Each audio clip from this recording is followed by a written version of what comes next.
पाल्छु भैँसी दुध बेच्छु डेरीमा लाज नमानौ काम गर्दाखेरिमा गाउँमै गरौ कृषि हामी सबै मिलेर गाउँमै गरौ कृषि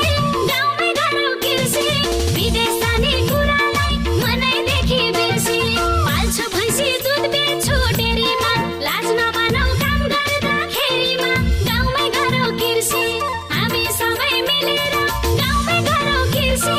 विदेश जाने कुरालाई मनैदेखि बिर्सी हामी सबै मिलेर गाउँमै गरौ कृषि विदेश जाने कुरालाई मनैदेखि बिर्सी